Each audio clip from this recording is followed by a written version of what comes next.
বন্ধুরা কেমন আছো সবাই? আজকে আমরা ফরেক্স মার্কেটের ইউরো ইউএসডি মার্কেটটি দেখবো এবং যার মধ্যে লিকুইডিটি কনসেপ্টটা থাকবে। তো চলো হয়েছে, সবাই চায় ট্রেডিং মার্কেটে কাজ করার জন্য।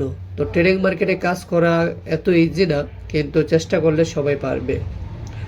তো আজ আমি যে বিষয়টা নিয়ে আপনাদের সাথে আলোচনা করব সেটা হচ্ছে মার্কেটে লিকুইডিটি থাকলে মার্কেট কত সুন্দর মুভ করে সেটা তোমাদেরকে আমি দেখাচ্ছি। তো লিকুইডিটি সম্পর্কে তোমাদেরকে আমি সহজে বুঝিয়ে দিই, সেই লিকুইডিটিটা কোথায় থাকে। প্রতিটা মার্কেটের মুভের সাথে সাথে তার যে হায়ার হাই মুভের সময় যে তার হায়ার লো থাকবে, তার মধ্যে লিকুইডিটি থাকবে। তো একটা মার্কেট স্ট্রাকচার ড্র করে মানে একদম সাধারণভাবে আমি লিকুইডিটি কনসেপ্টটা তোমাদেরকে বোঝানোর চেষ্টা করব।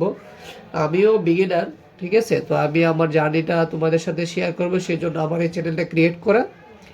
তো আমি যতটুকু জানি আমি ততটুকু নিয়ে আলোচনা করব। হয়তো আমি মার্কেটের 100%-এর মধ্যে 10% এখনো শিখি নাই, কিন্তু যতটুকু শিখছি সেটা তোমাদের সাথে শেয়ার করবো। কারণ আমরা দেখতে পাচ্ছি যে আমি যত বড় বড় ট্রেডারের সাথে ট্রেডারদের ভিডিও দেখি, তাদের কনসেপ্টগুলো এত অ্যাডভান্স এবং এত হাই, যেটা আমরা সবাই বুঝতে পারি না। কিন্তু আমরা যারা সাধারণত বিগিনার, তারা যদি কোনো একটা কনসেপ্ট অনেক চেষ্টা করে বুঝতে পারে এবং সে যখন তার কনসেপ্টটা শেয়ার করে, তখন অনেক বিগিনার তার ভাষায় শুনলে কনসেপ্টটা অতি সহজে বুঝতে পারে, যেটা একজন প্রো ট্রেডার বললে সেটা সহজে তার মাথায় ঢুকে না। কারণ বিগিনারের মতো কথা বলে এবং বিগিনারের কথা শোনার পর আরেকজন বিগিনার তার বিষয়টা ধরতে পারে এবং বুঝতে পারে।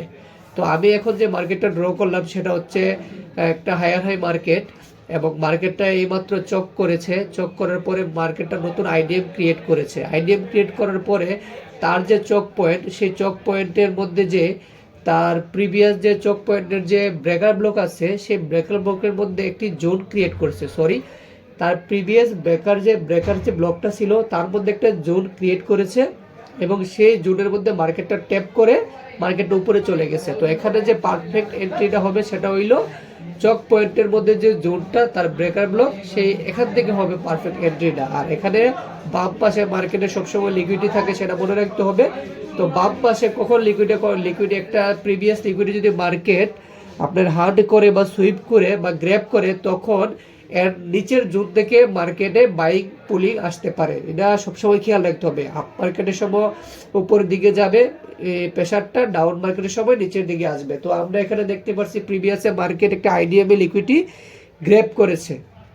তো গ্র্যাব করার পরে সে ব্রেকার ব্লকের মধ্যে এসে রিড টেস্ট নেয় মার্কেটটা। রিড টেস্ট নেওয়ার পরে মার্কেটটা এখান থেকে একটা আপ মুভমেন্ট দিবে। যখন আমার ঠান্ডা লাগছে, তো আমার কথাটা হয়তো একটু বাঁচতেছে, কিন্তু আমি আজকে ভিডিওটা আপলোড দিতে যাচ্ছিলাম, এই জন্য ভিডিওটা বানাচ্ছি। ভয়েসে যদি কোনো সমস্যা হয় বিগিনাররা এটা বুঝে নেবেন। তো আমি আমি কথায় কথায় বিগিনারও বলতেছি যে সবাই কিন্তু রাগ করেন না, আমি বিগিনার, তো তাই আমার মুখ দিয়ে বারবার বিগিনারই আসে। আমি জানি আমার এই ভিডিও বিগিনারে দেখবে, যারা প্রো ট্রেডার তাদের যায় আসে না আমার মতো বিগিনারের ভিডিও এসে দেখার জন্য। তো আমি যা বুঝালাম তা হয়তো আপনারা বুঝতে পারছেন মার্কেট স্ট্রাকচারটা। তো এখানে আমি আবার আরেকটা লিকুইডিটি কনসেপ্ট দেখাচ্ছি, সেটা হচ্ছে মার্কেটটা যখন পরপর ডাউন ট্রেনের মধ্যে লিকুইডিটি সুইপ করে নেবে, তখন মার্কেটটা কিভাবে কাজ করবে। তো দেখা যাক মার্কেটটা কিভাবে কাজ করে। আমি মার্কেটটা প্রথমে ড্র করে নিচ্ছি। আমি মার্কেটটা আগে আমি আমার ল্যাপটপের মধ্যে এটা আগে ড্র করছি, তারপর আমি পরে ভয়েসটা দিচ্ছি। তো ভয়েসের মধ্যে যদি একটু এদিক সেদিক হয় তাহলে আপনারা কিছু মনে করবেন না, এটা নিজের মতো করে বুঝে নেবেন আশা করি। তো এখানে আমি দেখতে পাচ্ছি যে মার্কেটটা একটা রেঞ্জিং মুভমেন্টে আছে। মার্কেট তিন প্রকার, একটা হলো আপ মার্কেট, একটা হলো ডাউন মার্কেট, আর একটা হলো রেঞ্জিং মার্কেট। রেঞ্জিং মার্কেট হলো একটা নির্দিষ্ট পয়েন্টের ভিতরে মার্কেট আপ ডাউন করতে থাকে। তো রেঞ্জিং মার্কেটের মধ্যে লিকুইডিটি হার সবচেয়ে বেশি হয়। তো যারা রেঞ্জিং মার্কেট সম্পর্কে ধারণা নেই, তারা রেঞ্জিং মার্কেটে ট্রেড না করে সবচেয়ে ভালো, কারণ রেঞ্জিং মার্কেটে দুই দিক থেকে লিকুইডিটি হান্ডিং হতে থাকে, সেজন্য স্টপ লসও বেশি যায়। তো এখানে আমরা দেখতে পাচ্ছি রেঞ্জিং মার্কেটে ফার্স্ট টাইমে একটা লিকুইডিটি সুইপ করা হয়েছে, সেজন্য এখানে একটা ট্রেড হয়েছে। তো ফার্স্ট টাইমে যখন লিকুইডিটিটা সুইপ হয়েছে, তো যে হায়ার হাইটা লিকুইডিটিটা সুইপ করছে, সে হায়ার উপরে কিন্তু কোনো লিকুইডিটি থাকবে না। কেন থাকবে না? কারণ সে প্রিভিয়াসের হাই থেকে লিকুইডিটি সুইপ করে সে মুভ দিয়ে দিয়েছে। সে যখন মুভ দিয়েছে তার উপরে কোনো লিকুইডিটি থাকার কোনো প্রশ্নই ওঠে না। তো সেখানে সবসময় নো লিকুইডিটি জোন হিসেবে মার্ক করে রাখতে হবে, কারণ ওই লিকুইডিটিটা যদি আপনি টার্গেট করেন, নো লিকুইডিটি জোন যদি আপনি টার্গেট করেন, তাহলে আপনার ট্রেড বারবার ট্র্যাপ হবে। তো আপনার একটা ফ্রেশ লিকুইডিটি, মানে যেটাকে কোনো লিকুইডিটি টাচ করে নাই, কোনো প্রো ট্রেডারে ওই লিকুইডিটিকে গ্র্যাব করে নাই, সুইপ করে নাই, হান্ট করে নাই, ওই রকম লিকুইডিটি হাই আপনার আইডেন্টিফাই করতে হবে, ওই রকম লিকুইডিটির হাই বা লো আপনার মার্ক করে রাখতে হবে। এই যে লিকুইডিটা, এই যে হাইটা, এই হাইয়ের লিকুইডিটা আমরা এখন টার্গেট করব। সেজন্য আবার যখন মার্কেট পুল ব্যাক দিবে এবং এখানে ফ্রেশ লিকুইডিটিটা নিয়ে নেবে, তখন মার্কেট একটা রিয়েল মুভ দিবে। তো আমরা সবসময় রিয়েল মুভের দিকে যাব। আপনি ট্রেডিং করতে চাইলে প্রতি মিনিটে মিনিটে আপনি ট্রেড করতে পারবেন, কিন্তু আপনি কতটুক মানসম্মত কোয়ালিটিফুল ট্রেড করবেন সেটা নির্ভর করে আপনি কতটুক বাছাই করে ফিল্টার করে ট্রেডগুলো নেবেন। ট্রেডিং যত কম অনুযায়ী ততই বেটার। আমরা এখন মার্কেটে চলে আসছি। মার্কেটে চলে আসে, এটা হলো আমার খুব সম্ভবত 23শে ডিসেম্বর ইউরো ইউএসডি মার্কেট। এখানে আমরা দেখতে পারতেছি রিয়েল মার্কেট। তো এটা একটা ইউরো ইউএসডির মার্কেট। তো আমরা একটা দেখতে পাচ্ছি এখানে চক হয়েছে, চক হওয়ার পরে প্রিভিয়াস যে হাই তার লিকুইডিটি সুইপ করা হয়েছে। এখানে লিকুইডিটি সুইপ করার পর আমরা মার্কেট দেখতেছি যে চক পয়েন্টের যে ব্রেকার ব্লক তার এখান থেকে আইডিএম থেকে একটা লিকুইডিটি সুইপ হয়েছে। লিকুইডিটি সুইপ হওয়ার পরে আমার যে 9 ইএমএ এবং 15 ইএমএ সেটাকে ব্রেক করেছে।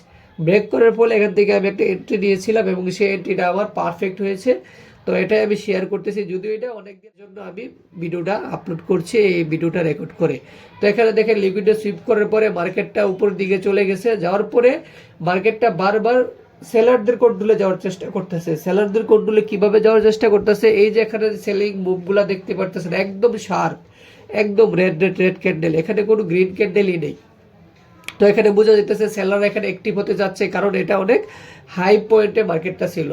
তো এখানে আমি দেখতেছি যে এখানে একটা ট্রেড লাইন ক্রিয়েট হয়েছে। ট্রেড লাইন ক্রিয়েট হওয়ার পর আমি এখানে নো লিকুইডিটি জোনে একটা ট্রেড নিছি, কারণ এটা ট্রেড লাইনে 2 টাইম রিজেকশন করছে। আর এর নিচে আমার বাই জোন আছে, বাই জোন ম্যাগনেটের মতো কাজ করবে। সো বাই জোনটা মার্কেটটাকে নিচের দিকে টানতেছে। তো সেজন্য আমি ট্রেড লাইনের উপরে বেস করে একটা ট্রেড নিয়েছি। তারপরে এখান থেকে আমি একটা লিকুইডিটি কনসেপ্টে ট্রেড নিয়েছিলাম। সেই লিকুইডিটি কনসেপ্টে ট্রেড হলে এখানে লিকুইডিটি হার্ড করছে, আবার ডবল কনফার্মেশন হইলো ট্রেড লাইনের মধ্যে মার্কেটটা ট্যাপ করছে। ট্যাপ করার পরে আমি এখানে 22 জন পর্যন্ত একটা টিপি দিয়ে ট্রেডটা নিয়েছিলাম। তো এখানে আবার 22 জন থেকে মার্কেট আপ যাওয়ার সম্ভাবনা সবচেয়ে বেশি। সেজন্য 22 জনের আবার বাম পাশে দেখে লিকুইডিটি সুইপ করা হয়েছে। লিকুইডিটি সুইপ না, সরি, এটা লিকুইডিটি গ্র্যাব করা হয়েছে। লিকুইডিটি গ্র্যাব করার পরে এখানে নিচ থেকে বাই দিছে, যারা সাপোর্ট থেকে বাই করছিল তাদের এসএলটা নিয়ে নিছে মার্কেট। নিয়ে নেওয়ার পরে মার্কেট একটা রিয়েল মুভ দিয়েছে। দেওয়ার পর আমি 1:2 নিয়েছি। তো এর বেশি নেয় নাই। সবসময় আপনি টার্গেটটা 1:2 রাখবেন। 1:3 রাখলে কি হয় কি আপনার অনেক সময় দেখি মার্কেট ঘুরে চলে আসে। তারপর এখান থেকে আমি একটা ফ্রেশ লিকুইডিটি পেয়েছি, লিকুইডিটি হাই পেয়েছি। সেই লিকুইডিটি হাইটা সুইপ করছে। এই লিকুইডিটি হাইটা হয়েছে সুইপ। মনে রাখতে হবে, যখন ক্যান্ডেলের বডি তার প্রিভিয়াস হাই লিকুইডিটির হাই থেকে সুইপ করে মার্কেট নিচে বডি ক্লোজ দেয়, তখন এটাকে লিকুইডিটি সুইপ বলে। আর যখন ব্রেক করে সেটাকে লিকুইডিটি গ্র্যাব বলে। তো এখান থেকে একটা ট্রেড হয়েছে। তারপর পাশাপাশি আমি ফার্স্ট হাই থেকে যে ট্রেডটা নিয়েছিলাম, যে ট্রেড লাইনের বেস করে, ট্রেড লাইনের কনসেপ্টের উপরে বেস করে নো লিকুইডিটি জোনে